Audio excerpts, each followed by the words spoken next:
This is Justice Worriers, a podcast where we think about things that are right and wrong in our world and how Christian ideas can help us respond to them. We prefer hard questions over easy answers, and we'd love you to join us in our ramblings. Listen in and contact us using the links in the show notes.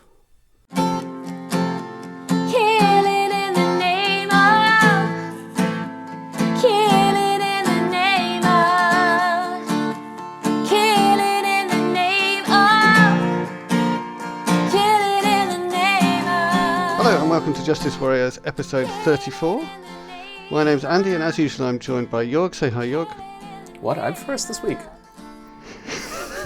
You just totally caught me off guard. Not at all, as usual. Hi, Jörg. Do we have an order? I hadn't even noticed. Sorry. Yeah, it's always Leah. Leah. You're not allowed, Leah. You're not allowed to speak. Oh. And I'm joined by Leah. Say hi, Leah. Hi there. You may now speak. Oh, sorry. Have we messed up the beginning now? Oh dear. Right. Well, so on my other podcast, when I do the 10 seconds of silence we've just done, my co-host makes funny faces at me, which make me giggle at the beginning of each podcast. So the intro to that podcast is normally me trying not to laugh at the kind of thing that would make a 1-year-old laugh. I keep wondering every week who or what we're silent for this week. So, there's lots of things to comment on. I think, what is that moment of silence for? Well, there's nothing to be sad about, Jörg. What are you on about? I don't know. Why on earth would you want to take a this moment week's of silence was sponsored by the economy. Yes, by the Tory party, by the war in Ukraine, by the recovery from the COVID pandemic. Mm-hmm. Sorry. So we've had a very brief pre-podcast chat this week, but it mostly involved us sharing our own personal agonies. So it's nice to share some of the sort of public agonies that we're also going through on the podcast. Anyway, so listener, you may be wondering what this podcast is. This is going to be us kind of reporting back on our summers and kind of where we're at, how we're doing in our faith and our thinking about our life philosophy, let's say. So we thought we'd just do a quick catch up. Having ages ago done an episode about kind of how did we get here, called "Why Are You Still a Christian?" So maybe there'll be some kind of update from that, or maybe it'll just be reflections on things we've been thinking about recently. So it's completely unstructured, more even than our normal podcasts. But yeah, I'll start off by asking you, Jörg, whatever the question is, which is something like, what have you learned about this summer? Or what was your favourite summer holiday experience? Yeah, exactly. Well, I love the fact that, first of all, that we're talking about our summer, like in October. I think that just, what is it? Oh, nearly November. Yeah, it's very nearly the end of October. Is this a climate change tribute or something like that? It has been very warm. It's been very warm. And it feels long ago already, the summer. What have I done in the summer? I tried to get a book over the line and sort of succeeded. But the thing I would like to talk about is I was finally back in Ethiopia. So I hadn't been in 4 years. Mm-hmm. Back when I was there was just a new prime minister installed who's still in office, Abiy Ahmed. Back then, it was the most hopeful I've ever seen the country. Abiy was, in this sort of messiah phase across religions. Everybody was in favor of it. And it was very interesting for me because Abiy is a Pentecostal. I've researched Pentecostals in Ethiopia. I've written a book on it. And I never thought that the day would come where in this Orthodox Muslim country I would see a Pentecostal prime minister. So it was all very exciting on many levels, and he came on with a platform of reform and all of that. We've had a podcast on the situation. And then things deteriorated 1 year in. Well, 1 to 2 years in, really. I mean, he had first the Nobel Peace Prize, which was not yet part of the deterioration, but pretty soon after that, lots of different sort of conflicts erupted in the country, and then culminating in this war in Tigray, which has completely vanished from the media in recent years. In the recent year, so we talk about Ukraine, but in Ethiopia, I mean, there's tens of thousands, hundreds of thousands of people have, tens of thousands have died, probably more than 100,000. And right now, even fighting is going on. There's peace talks in South Africa. So it's still a very raw situation, but nobody's talking about it anymore. I was so I was back, and I was just trying to see where are the churches, what's going on. what's current, rekindling some connections, and just listening around. And it really felt on many levels like staring into the abyss. Because everything is torn apart by political differences. A lot of the political differences revolve around ethnicity, but I don't like to say that because in European minds, the ugly word tribalism immediately pops up. And for some reason, we don't manage to compare it to, let's say, Northern Ireland. But we always think, oh yeah, Africa, tribalism, that ticks a box. And actually, it's just every bit as complicated when you look at the politics of it. So, and the thing that I found incredibly difficult to see is just how the churches do not manage at all to transcend those divisions. But they've either absorbed them or they play Byzantine politics with one another that have more to do with power than any substance, and therefore they have no voice left.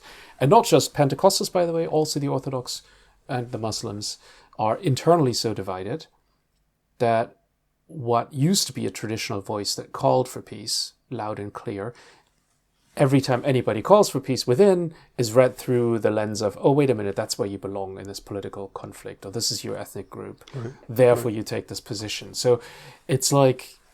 Which sounds familiar from Western politics. Absolutely, yeah, absolutely. You hear same thing, call for peace, like in the Troubles or something. Is that a Protestant or a Catholic? So that's basically this the situation as well. That like everything that our faith stands for is muted by those issues, and to tragic effects. I mean, I can tell some sample stories, but I don't want to keep rambling on. And then the other thing is there's lots of spin that you're told, lots of stories that are supposedly miraculous but do have other explanations. For example, one of the churches now has a very shiny new building that the Chinese helped build. It happens to be the home church of the Prime Minister, but nobody knows where that money came from. It's a miracle. And that's how I'm told the story by a pastor who I very much respect in that church, and who I'm sure for him that is part of the reading, because everything is ordained and done by God, which then sustains that particular theology throughout. Because you then say, well, yeah, it's troublesome, it's problematic now, but this is just the last troubles before things are going to be okay. So that comes back to this, what we've been talking about in a different podcast about apocalypse, how that structures our reading in sometimes very unhelpful ways. Yeah, so that was just under 3 weeks of... It was great to be back. It was great to reconnect with people. It was great to speak Amharic again, in larger doses than what I normally do, to enjoy the food, the coffee. But it was also horrible on a number of levels. And then add on top, 35% inflation, the black market rate of the dollar being double what it is on the exchange. So people fleeing their local currency because they anticipate everything is just getting more and more expensive. And you can feel that on the street, that life is just more pressed, more hectic. I had people attempting me to mug in places where you wouldn't even, like in broad daylight, and of course that never went through. It was just a very, very desperate attempt. So you think, wow. So where did this leave you in terms of your faith and or lack of faith? Yeah. Thanks for giving me two options there. I'm sure there are more than two. Well, two things really. On the one hand, it leaves you in a desperate position because you think, what are we even talking about when we talk about Christianity and justice? Why is it so hard for the message to ring out? And why do we... how do I put this? I've always thought about Ethiopia in this way. When I first went to study it, I thought, maybe I'm going to rediscover my own Pentecostal faith. So this is like, now almost 20 years ago that I first went there. And I thought, okay, I'm going to do this for my PhD. That'll be really interesting. I have all these questions after studying theology. Maybe that'll be a way to reconnect to my own Pentecostal spirituality in a purer sense. Right. And that's not at all what happened. I saw division. I saw politics. I saw the politics of memory. Even so, all the good stories all had that political spin on them.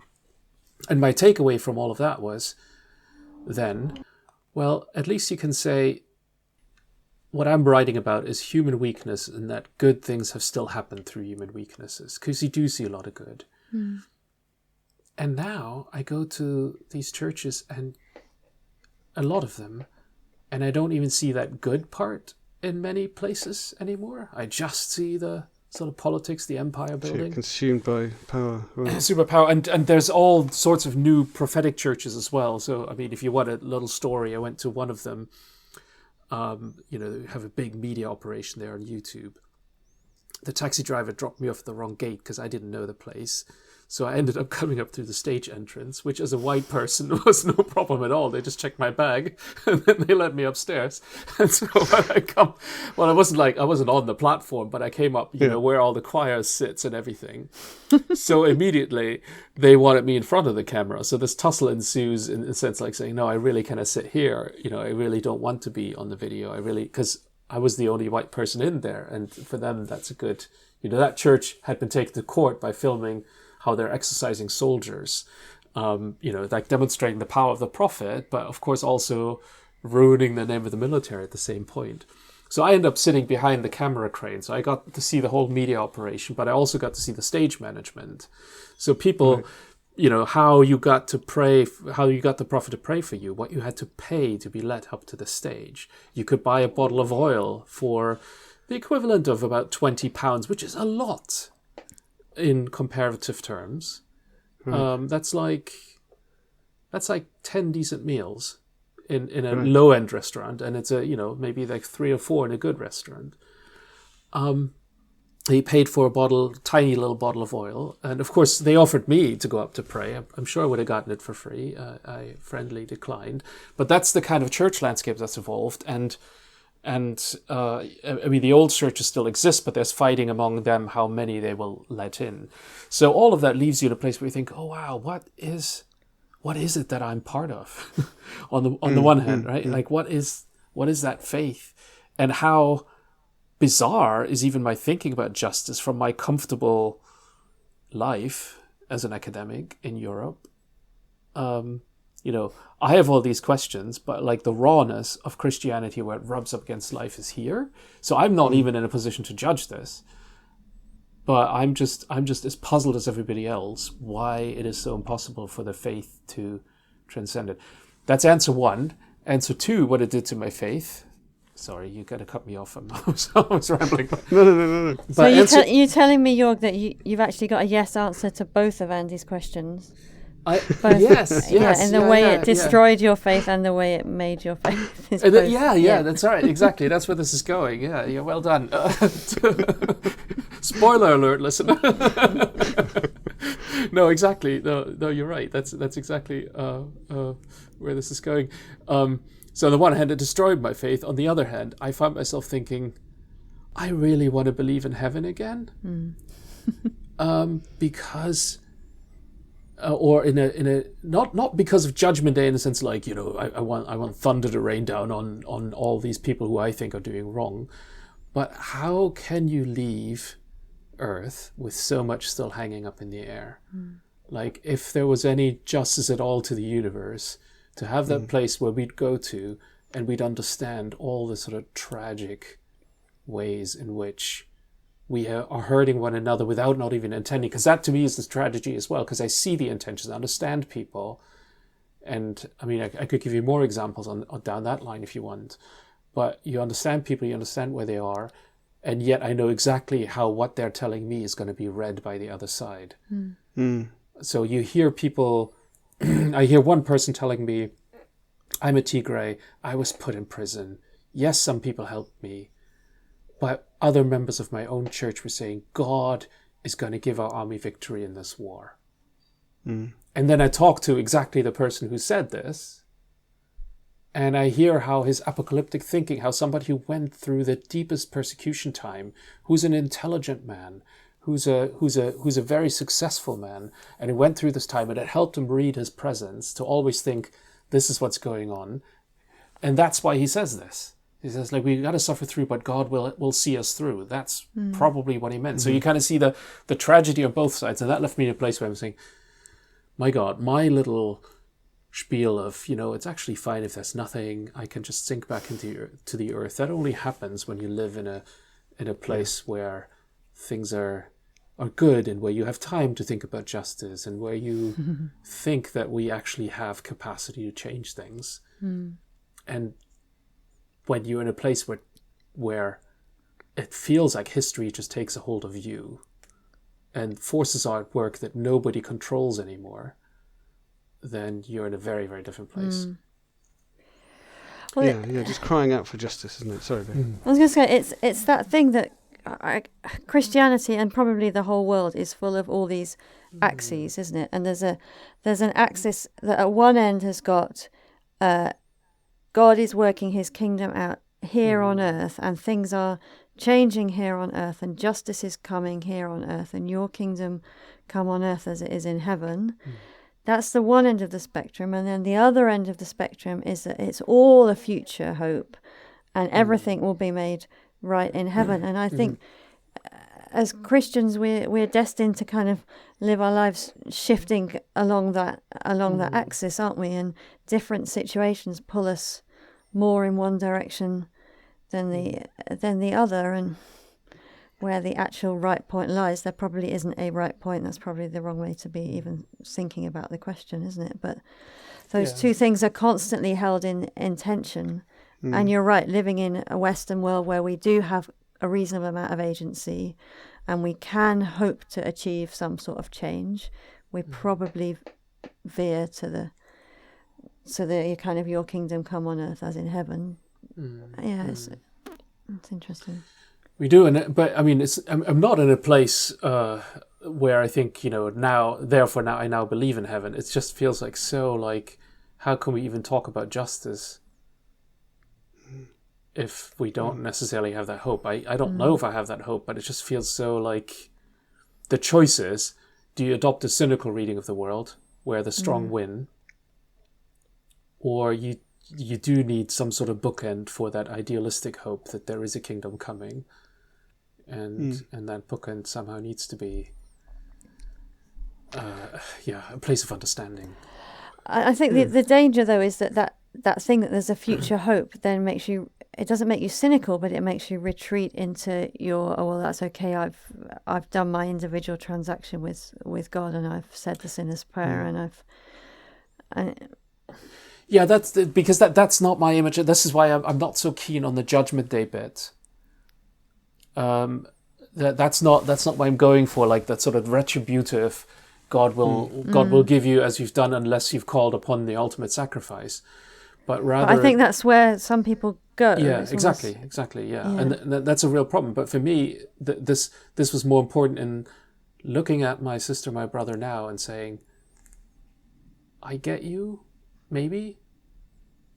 You get me, maybe, but I'm not sure. And maybe there may be a place where we understand better.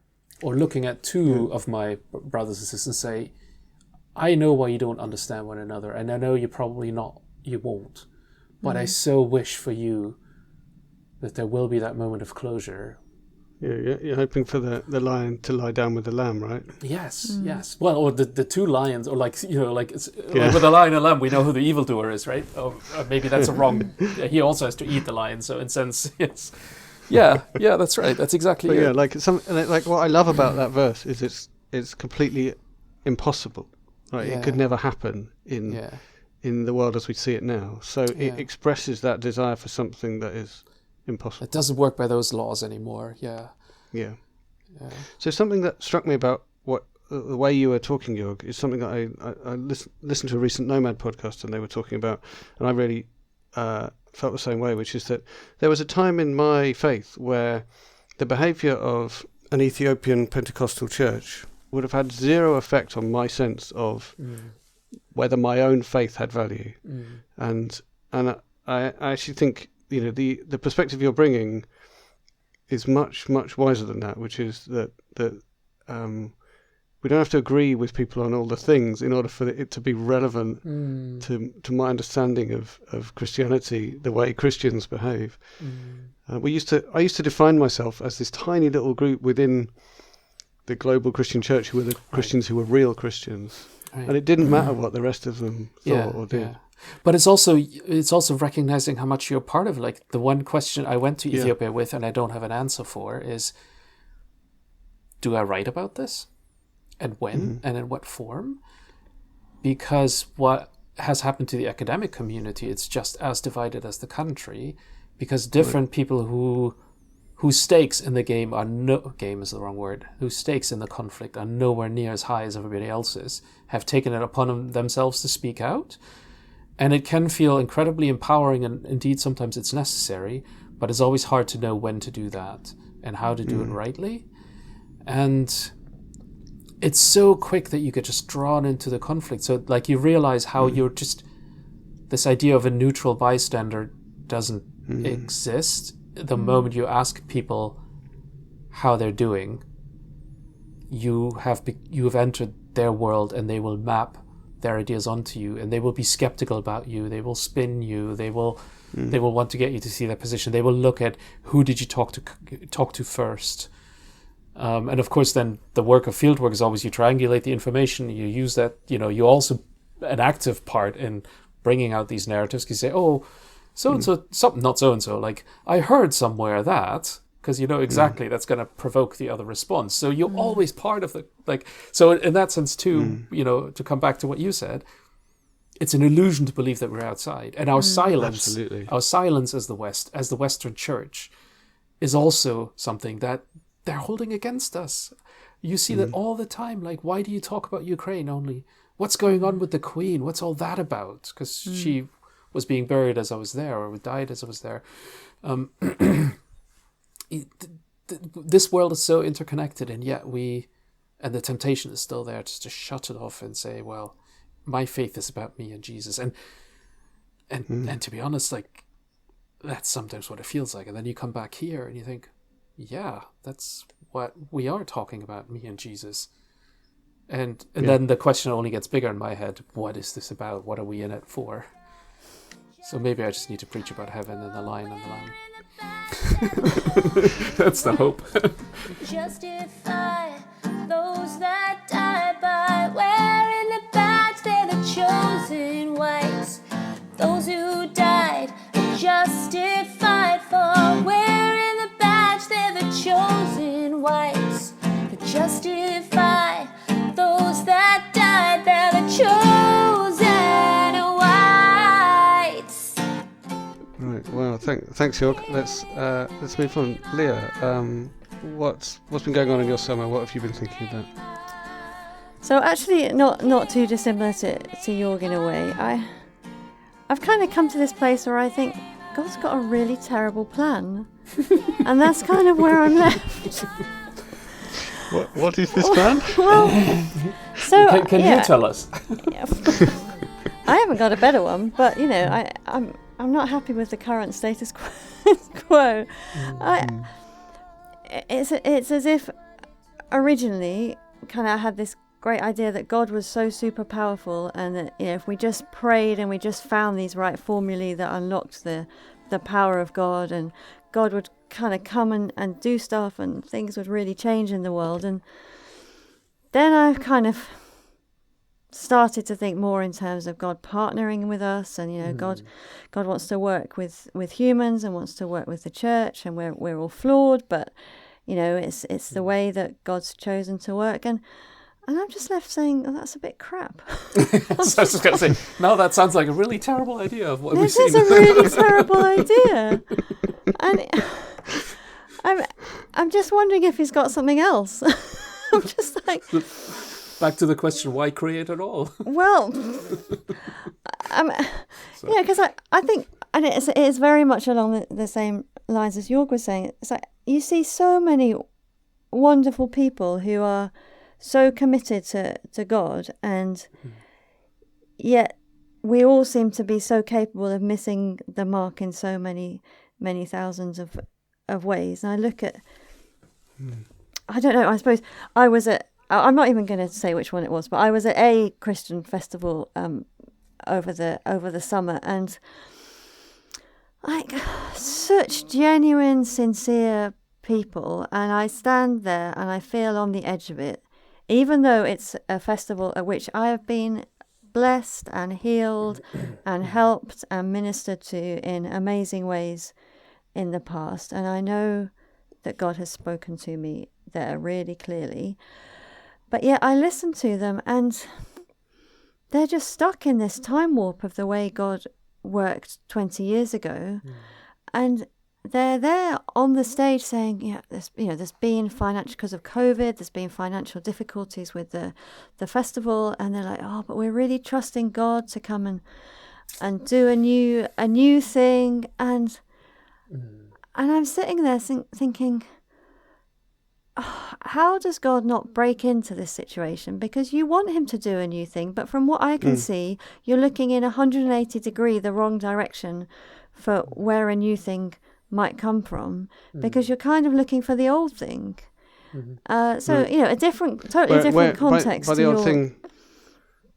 old thing, do you mean kind of sort of individual, like me and Jesus type stuff, or what do you mean by that? I mean a very specific kind of charismatic blessing that came to that. Okay. And it's not the Toronto blessing or anything like that, but the way that this particular group of churches has been formed was very much, with a very specific thing that God did at that time, and it's great and it was wonderful, but you can't keep looking for that again.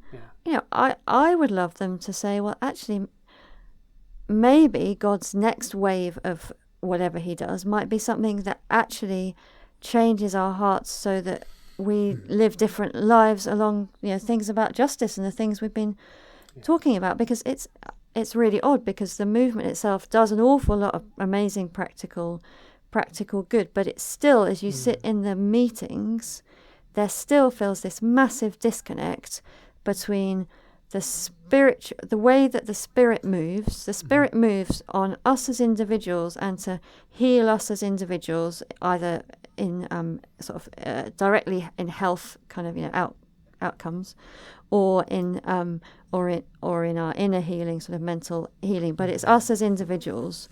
God comes and he heals us, and that's how we know that God is on the move in this organization, because God comes and he, straightens your leg and he helps you stand up, and he, gives you back a sense of well-being and a sense of worth. They're still defining God moving in that specific way.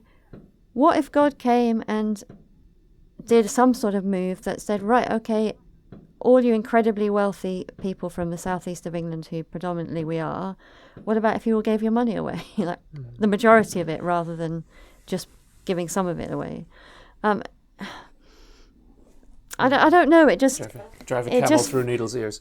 Yeah, it just feels like and I include myself, we're a bunch of rich people sitting there saying, "Oh, isn't it wonderful when God helped that person here?" Which it clearly is, but that's not the only sign of God working. And the signs and wonders that Jesus did in the New Testament were to make quite a specific point, I believe.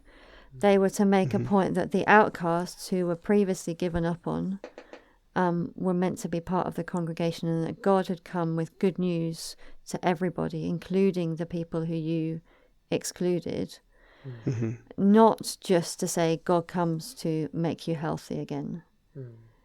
And I think the charismatic movement in the late 20th, 21st century has rightly said we'd given up on God being a miraculous God, and we should be looking for signs and wonders. But it's got caught up in the signs and wonders themselves as a demonstration of what God's doing, rather than the message behind them, which was all are welcome, all should be included, everybody has a place here. Well, and beyond that, like, can we find a different way of being Christians that does not put ourselves at the center? And like, do we have, I mean, so much of what you said connects with what I was thinking about in Ethiopia as well. Like, there's an old theology there that no longer works. That has no explanation for communal conflict. That has no proper language for climate change. Yeah, we've talked about this, right? I mean, just the report this week that we are very unlikely to reach the 1.5 degree target, and only if everything comes through at 1.8. We have no theology for this. We have no theology for the wars, and whatever theology we do have for wars are nationalistic ones, whether it's the Russian patriarch, or whether it's different churches in Ethiopia as well. I met one person in Ethiopia, a young intellectual, who was studying a different group than his own.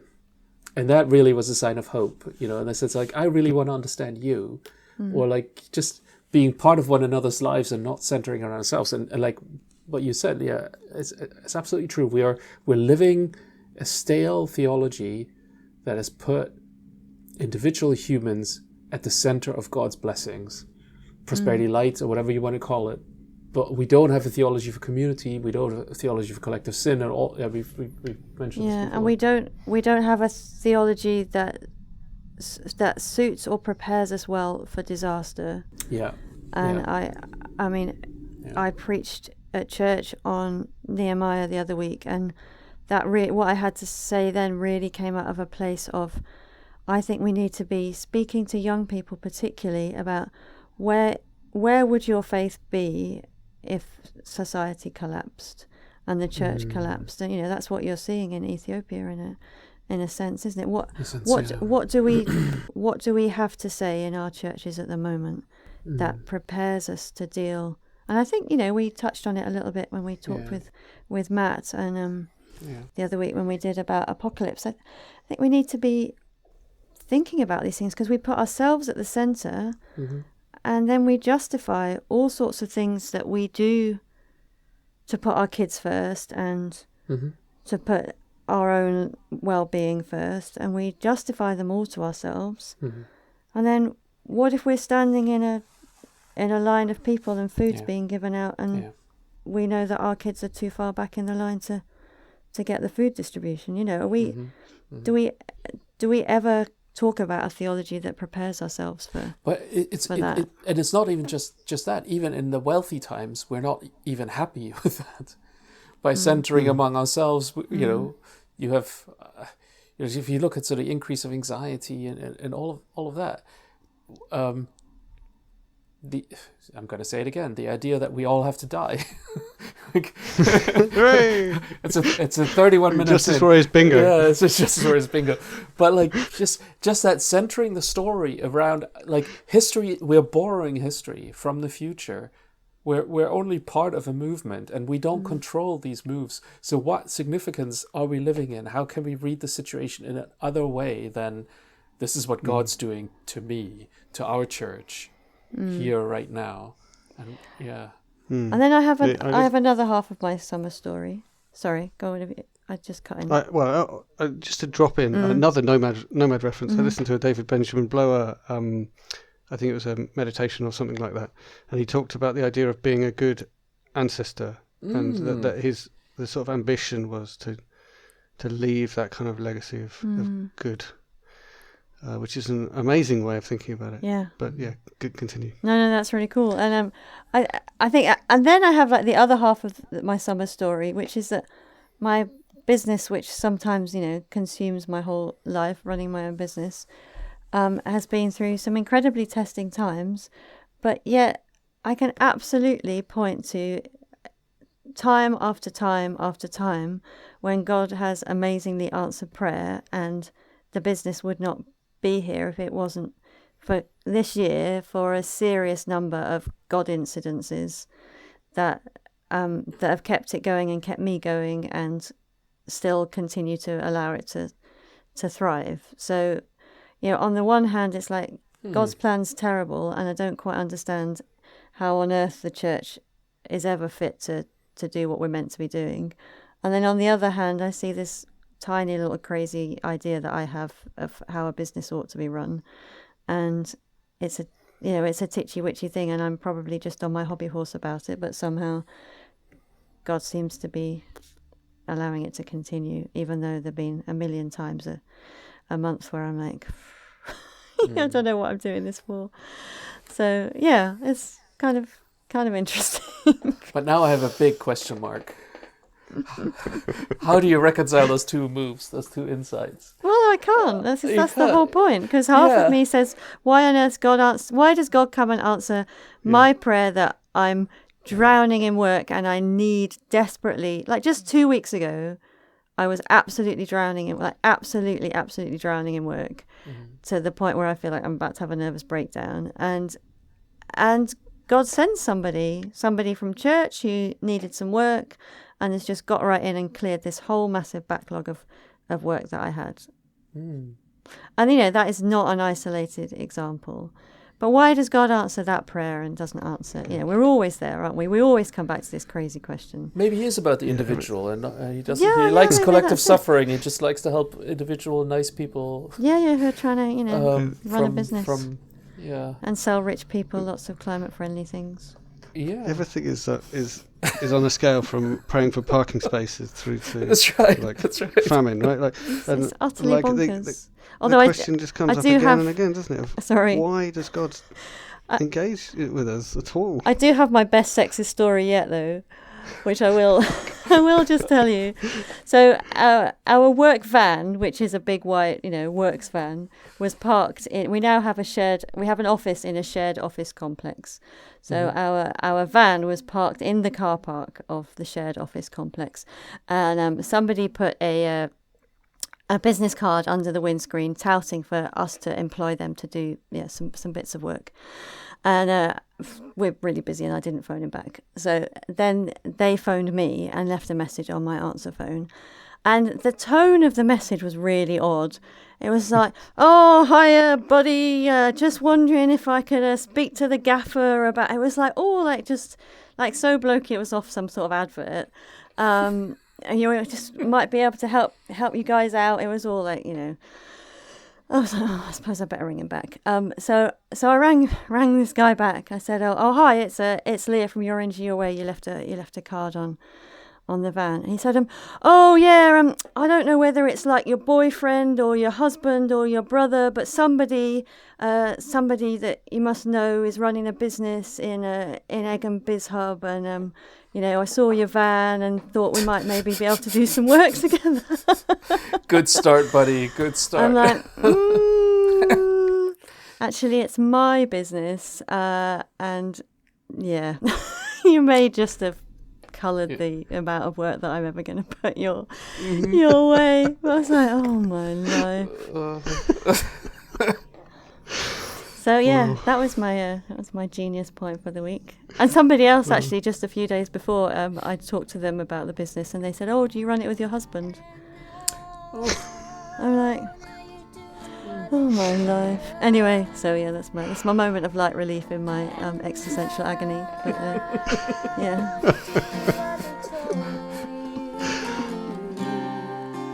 And now you do what they tell you. And now you do what they told you.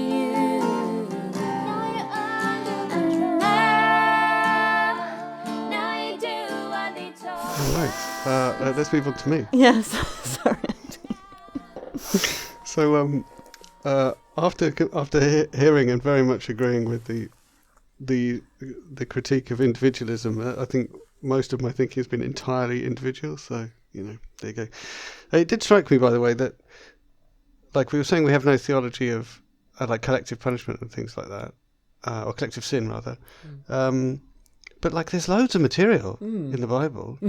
About like punishment you bring on yourself. Surely we ought to be able to dredge something out of that. But Yeah. We don't want to talk about it anymore. It fell out of fashion about 150 years ago. Anyway, so I think I've been reflecting while we've been talking and before about where I'm at, and I think that what happened to me was a few years ago. I fell off some cliff of I'm no longer the kind of me and Jesus type Christian, and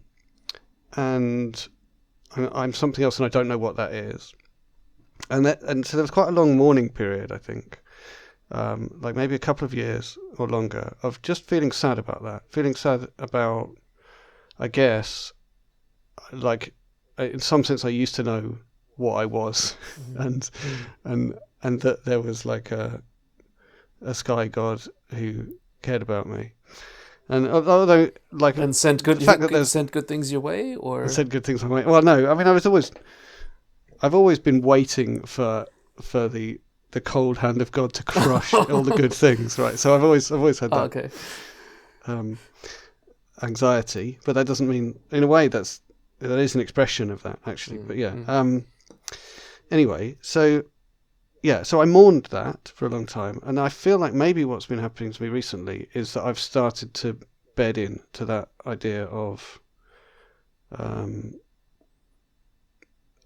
something that I'm not. Maybe I just don't know what I am, but I've like stopped being the person who kind of, in some sense, I didn't even think, I thought I was on the outside all those years, but there's some part of me that still felt like I was in that group. And now, I kind of feel like I'm not in that group. And I actually think what's happened is, so I've been very anxious recently, and like I've always been very anxious. I've been even more anxious recently. And I think, like, my anxiety is basically based on a kind of arrogant belief that I manufacture my whole life, right? And if I make a mistake at any point, it will all come tumbling down, which was kind of never true, and is kind of stupid and arrogant. But I think I've just moved from some type of God figure, like in some sense rejecting some kind of God figure, although I still have a sense of God, but whoever this God was, I sort of rejected, and I've just replaced it with myself, and therefore I'm even more anxious about it all coming tumbling down, because it's even more based on me than it was before. So the actual things that happened over the summer, to put this in a bit more context, I went to the Greenbelt Festival, and very much my goal going there was to try and find somewhere where I kind of belong and fit in. So I definitely feel a sense of belonging in my church, but I also feel a real sense of outsideness in our local church.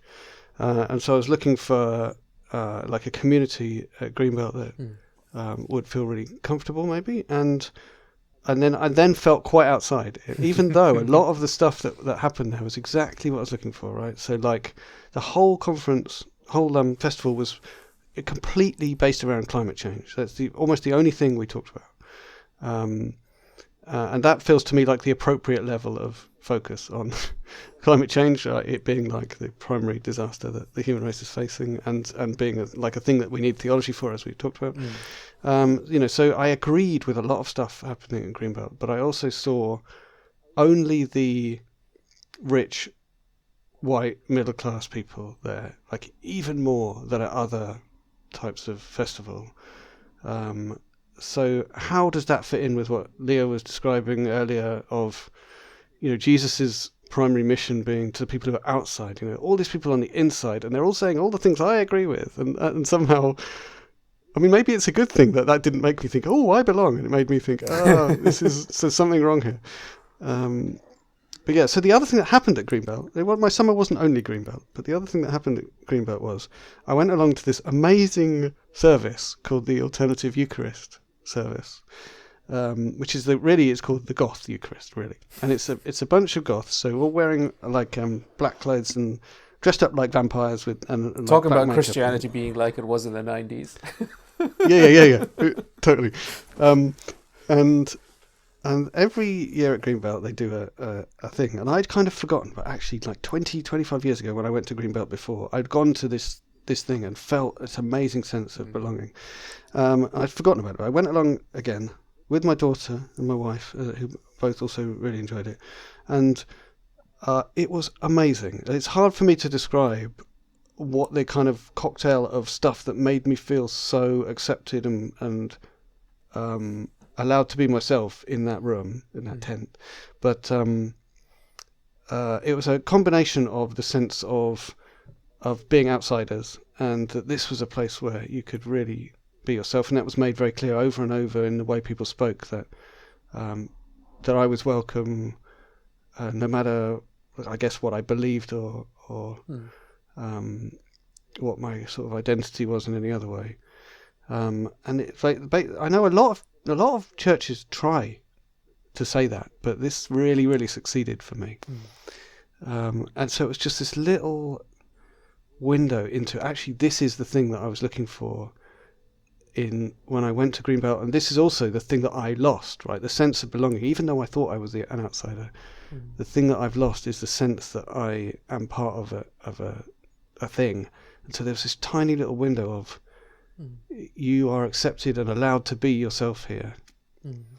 That was a really amazing moment, and I think gives, like I said, gives me an insight into what I'm looking for. Right. And it sounds like Very you individual. can't quite pinpoint what it was about it that made you feel like that, or can you? I mean, I can't really pinpoint it, but I think it was a combination of music that I really loved, whereas most music in church is just not the type of music that works for me. Yeah, so it was a combination of that with a lot of words that just that I believed about how I was allowed to be myself in this place, and I could express my faith, whatever it is, naturally, and it would be acceptable. And do you think someone like me who wouldn't like that music being there would have felt part of it? I mean, I hope so. To be honest, I can't imagine anyone not liking the music. It's amazing. It wasn't like, metal or something. You know, like it was very dramatic, and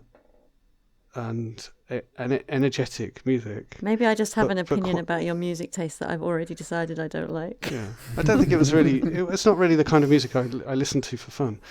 But they had a large choir, and the lead singer was switched between the guitar and the harp, and it was kind of operatic. It was very, very dramatic, and like something you'd hear in a high church maybe, but also slightly more alternative than that, I guess.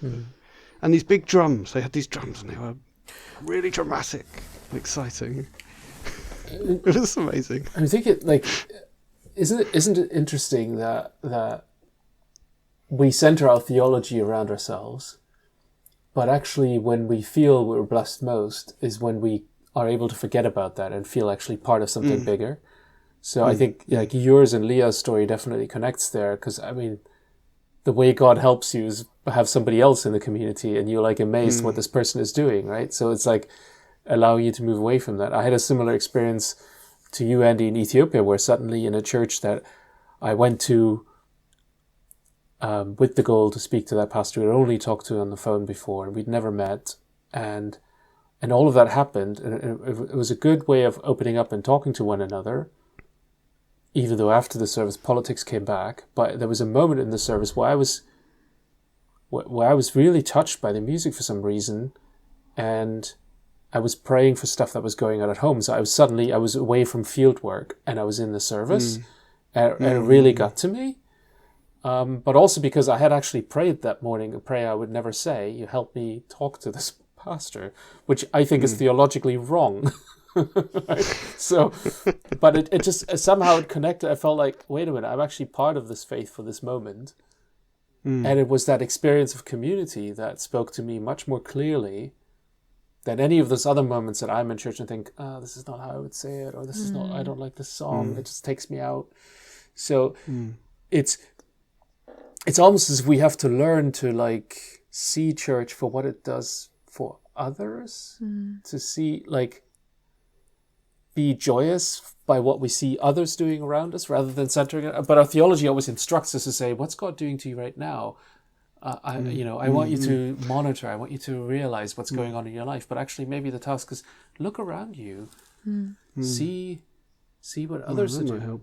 Yeah, that's really So I think the discomfort that I feel in church and in other Christian contexts, including my home group and things, is that there's an 8-year-old me standing next to me saying, you're not a proper Christian, you're not a proper Christian, you're not a proper Christian all the time through anything that I feel uncomfortable about at church or I disagree with, rather than thinking, I disagree with that. But you're in a proper church. You're in a proper church. You're in a proper church. All I hear is, by failing to believe those things you believed when you were 8, you don't belong. But that's it. We center it around our belief. We center around the sort of intellectual assent. Am I doing everything right? And it's that same individualism again. Instead of saying, because I think that's also the thing that touched me in Ethiopia. Isn't it amazing that from far away, all the unlikeliness of my life, I'm standing here. I know enough of the language to really sing along and to praise with you and to speak to people. I know enough of the culture to be at least part of what's going on here. And then these sort of snippets of home appear. So we realize, like, what's the... Like, how can we decenter ourselves and just find community again? Not in a way of how's community, what's my community, or how's community blessing me, where do I belong? But isn't it amazing how God puts people together? And I keep coming back to this idea that Jesus came, and he came into a society that thought they knew quite a lot of the answers and had a whole pile of theology worked out that they and their ancestors had from God, and Jesus came and turned it all on its head. And it feels the one lesson that we're really poor at learning is that we should always be ready for Jesus to come and turn the whole thing on its head, and that and then what remains? Because my problem is I'm so much better at criticizing what's there than I am at articulating an alternative vision, and that's what I want to grow into. I think about that a lot as well, because critique is just the elevation of the self, isn't it? I see something that you don't see. Yeah. And you can see you create your green belt of people who kind of eschew the charismatic church and the established church, and whatever else. We just create another grouping, and Of people who are right. Yeah.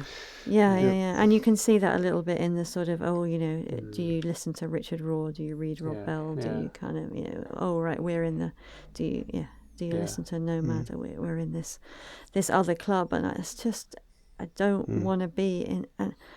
But yeah, how do we?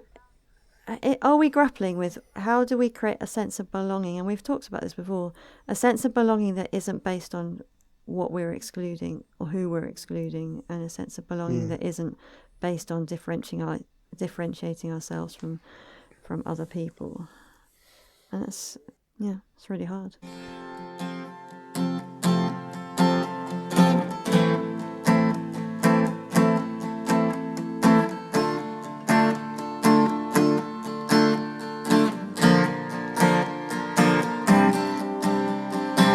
Some of those that work forces are the same that burn I think one of the things that I'd like us to be able to do, I'd like myself to be able to do, is be comfortable with uncertainty and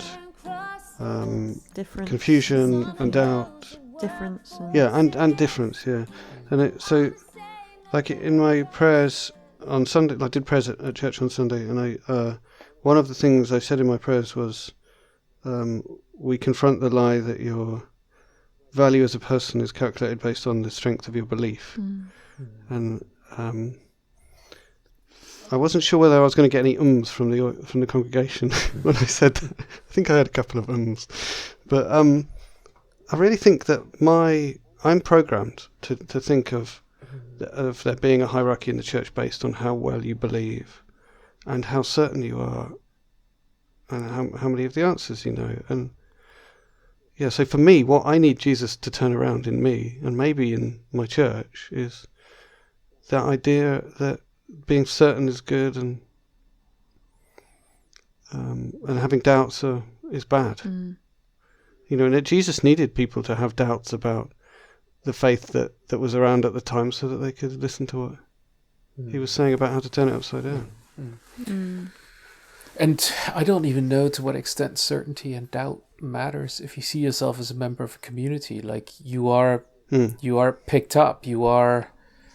It's not about what you believe in that moment. That sounds like a strange thing to say, but maybe it's about developing a theology that looks at where are we all walking with God as a group.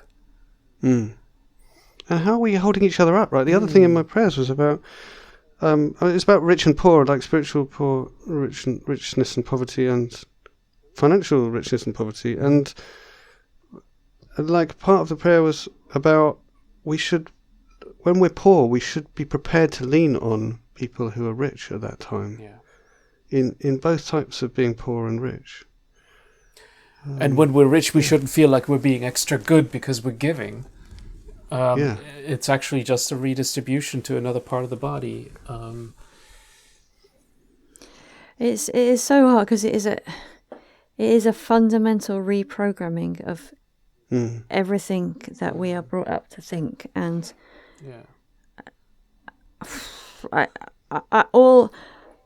all I can pray for is a move of the Holy Spirit that will change.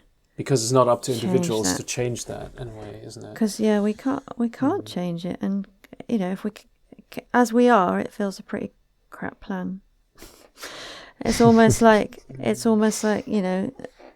the combination of individualism and social media and echo chambers. In that it feels like the forces of evil, whatever you want to call them, have come up with a pretty winning hand. And it feels to me like in Ethiopia, what you're describing, Jörg, is a similar like elevation of certainty and things like that. Is that fair? Yes, and a similar or even more accelerated, more tragic. I mean, the role that social media plays then in amplifying the narratives, the fact that all the whataboutism, the doubting of authenticity of other people's sufferings, the amplification of your own, all of that comes out very strongly, and the tragedy of centering it around smaller communities of the whole narrative. Like in that church where I was, like I then spent a long time talking to this person. He took me around. This is an old elder of the church. He's been around for a long time. And that's why I interviewed him many years ago, because he was also historic. So he's now he's probably in his late 70s. He walked me around this amazing, huge building he's building and talks about how he wants this to be a space of reconciliation that's not centered around his church. It's a really, really lovely vision. But at the end, he took me to the foyer of the building and described the murals he was going to put up. And it basically ends in a particular flag being up. It's about, the mural is about the story of the Ethiopian eunuch who was being taught by Philip. And there's lots of interesting things in there, saying things like, Philip was made to run alongside the wagon and he didn't jump on until he was invited. So this is a lesson for you foreigners, and only answer questions, don't preach down to people. And it was all about what does good mission look like? And in the end, it ends up with the Ethiopian eunuch being baptized and ready to preach the Bible. And there was going to be a flag in the picture. And I asked about this flag because I know exactly how that's being read by certain ethnic groups in the country that don't believe that flag represents everybody. And that conversation basically went nowhere. So you had that same sort of, that beautiful vision of an all-inclusive community suddenly collapsed in a limited vision of, but this is what this community looks like. So here I'm now, as we talk about what does this new theology require, it actually requires a good amount of letting go and saying, we're going to be in this together. We're going to be judged in this together. We're going to suffer in this together. And we're going to have to bear that suffering together. Just like the people of Israel did when they went into the wilderness. So that sense of, this is on us together. I don't know if that it relinquishes individual anxiety by replacing it by group anxiety.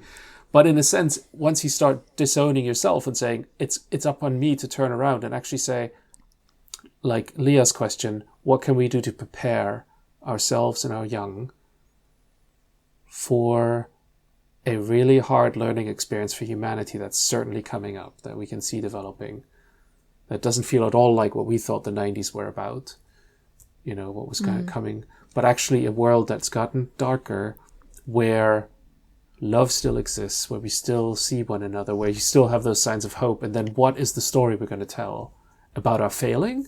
And what's the story we're going to tell about our repentance? And what's the story we're going to tell about restoration? Those are real burning theological questions suddenly. This is why everyone needs to watch The Walking Dead. Oh, right. That's another podcast bingo, but usually for the after talk. So we've had death, we've had zombies, we've had what's my contribution to the bingo? What's the thing I always say? Climate change. And, I don't know if I always bang on about climate change. I don't Just know. kidding. Probably bang on about something else that I always say. But anyway, okay. So There is a zombie thing, isn't it? The Walking Dead. Yes. The Walking Dead Okay. is a zombie thing. Yeah, it's actually about how do you live when society has collapsed, including a number of characters who are Christians. They don't go into it a great deal. So it's a Christian film. I wouldn't say it was Christian. So I think that actually what you were saying, Jörg, leads me on to the thing that I felt was missing from our kind of discussion of the summer, which is, of course, the series of political crises that have happened in the UK. And I think that's contributed to my own sense of lack of control and things, or worry about failure of my own control. But more importantly, I think it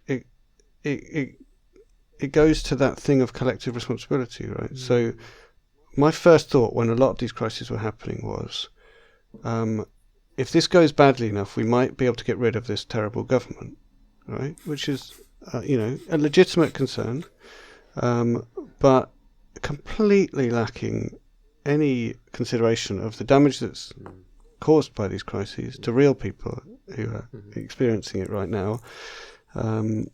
Not only in terms of people who are just struggling to get by day to day in our country, but also the damage to the potential good that our country can do around the world and all kinds of other stuff. And so the problem is, I do feel some sense of that collective responsibility, and it just results in me wringing my hands even more about how awful everything is. It doesn't get me anywhere, but yeah. Yeah. Well, On the other hand, yeah. I am going tomorrow, and I am, for the sexist reasons I described earlier, quite dreading it. But I am going tomorrow to do a day. I'm not quite sure what I'm going to do, but I'm going to be there anyway. Where a whole load of plumbers who work incredibly hard during the week are going to help do for free the plumbing in a new homeless and food bank shelter for Windsor. They're coming from all over the country, and they've all done a long week, and this is what they're spending their Saturday doing. Amazing. The guy who organises it is a Christian, but none of the rest of them, well, who knows?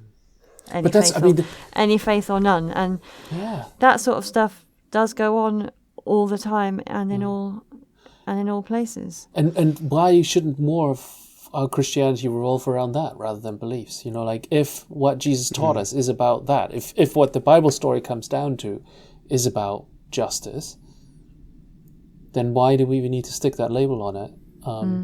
Why aren't those plumbers part of a Christian Thy Kingdom Come? Well, they are, exactly. Well, not a Christian, I don't even want to put that, like a Thy Kingdom Come. Yeah, they are definitely part of a Thy Kingdom Come. Yeah. And I was reading on Twitter as well about this plumber who basically, for the winter, he relies entirely on donations and spends all his time doing plumbing jobs for the disabled and elderly who couldn't afford to have their boilers fixed. Wow. He has a GoFundMe page that we could put in the show notes. But he's got, so you read his Twitter feed, he's got all these incredible stories of these people that he's turned up at their house, and there was like this couple that last year had no working boiler at all, and they thought they were going to have to go through this winter again, an elderly couple this winter with it again, and then he got put in touch with them and went and gave them a new boiler for free. And so I mean, there's astounding things going on in unlikely quarters. Yeah, and that brings me back to something that I was going to jump off when you talked about other events in the summer. That's how, and I need to tread carefully, I know, but how Her Majesty's death was reported. And the fact that she, there's so much talk about how she was a Christian monarch. And this is not about her personal faith, but I'm interested in how we talk about it. Why are we interested in whether she personally was a Christian monarch when everything else is about how the country celebrates itself in that life lived? And the talk about Christianity wasn't about the country, right? Everything else is about the country, the pageantry, what she represents. But her Christianity was her personal faith. Like, this is how deep the rabbit hole goes. And even when you then talk to, I attended a talk by the leader of the Bible Society, and they talked about that a little bit as well, and how she wrote the preface to a Bible Society publication, the only thing she ever wrote. And that celebrates it. And you think, yeah, but why is that so significant? That she comes out as sort of this closeted evangelical, in a sense, or that she can be seen as that she has this personal faith and therefore the country's going well. But the whole value system, the whole thing, like the whole conversation around what the monarchy stands for and therefore reflects on Britain, isn't about community, whereas everything else is. How strange. Interesting. Yeah, I think I had heard some discussion of her personal faith leading towards a kind of peace, a promotion of peace at times when it wasn't necessarily that popular, that was potentially more of a wider thing than I don't. I think that's great. I'm not. This is not about her. This is about the conversation, what we map onto her and what we don't map onto her. I'm sure this has guided her choices, and there's lots of beautiful stories to tell here. But why, when we talk about it, we don't then use this and say, well, and what community are we? So what is lacking in our Christianity that makes no sense, and what is it representing, and all of that? And and it's a difficult topic anyway because of the sort of Republican monarchical. But that contradiction is often evident, isn't it? Individual people are often held up as virtuous, and sometimes Christian, sometimes not.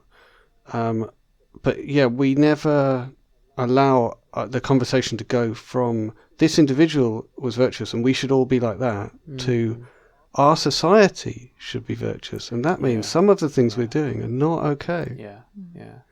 Yeah, it isn't going to be that lots of good people will defeat the system, as it were. It's a collective thing. We're in the judgment together on what we do. So this evening, several times I've thought about the fact we have at least one atheist listener. I was wondering what our atheist listener would be getting out of this episode. But it did strike me that the whole worship of certainty, and Jörg, you made the connection with the social media age that we live in, talking about Ethiopia.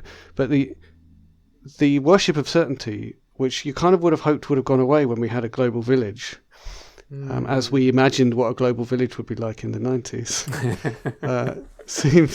seems a lot like the worship of certainty has been really strengthened by these new ways of communicating with each other that we have. Even in the midst, and they're amplifying uncertainty. That's the irony of it all, isn't it? Like, the certainty is only what I believe how the world should look, and because everybody's not on board, they amplify the uncertainty of it all.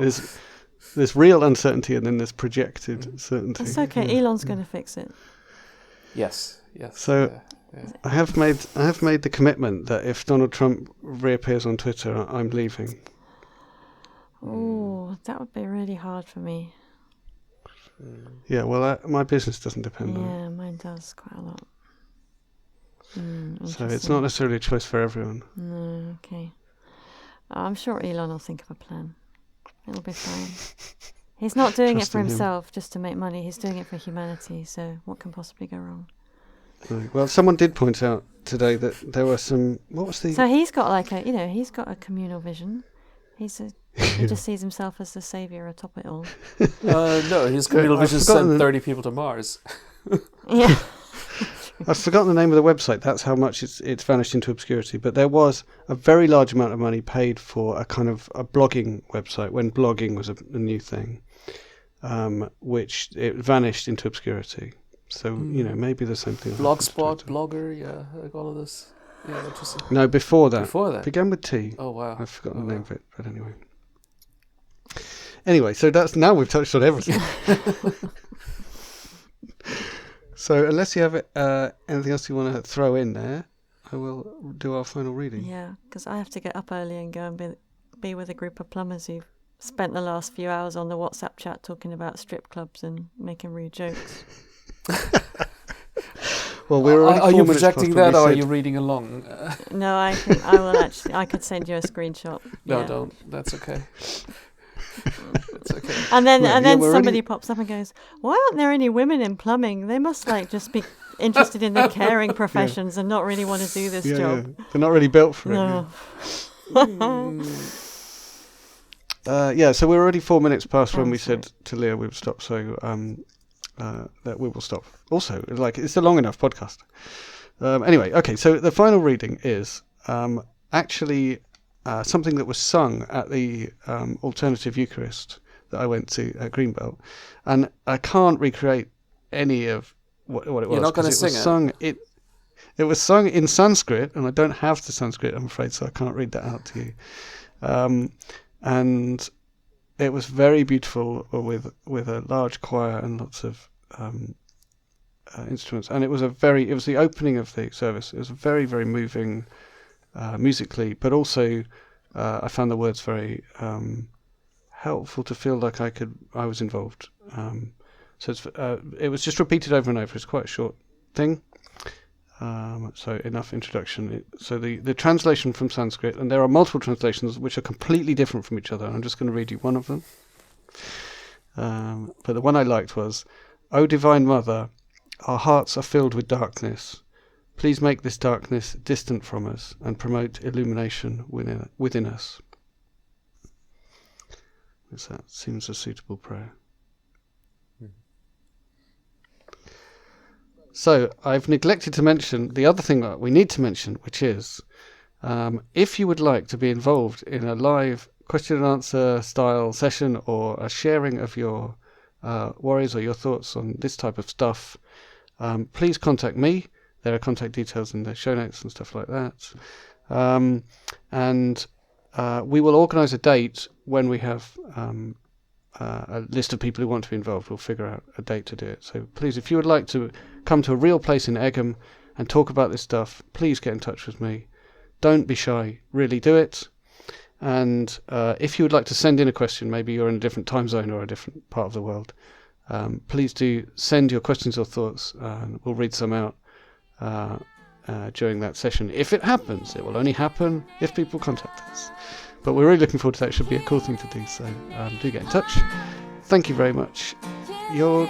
Thank you very much, Leah. See you next time. Killing in the name of, killing in the name of, killing in the name of.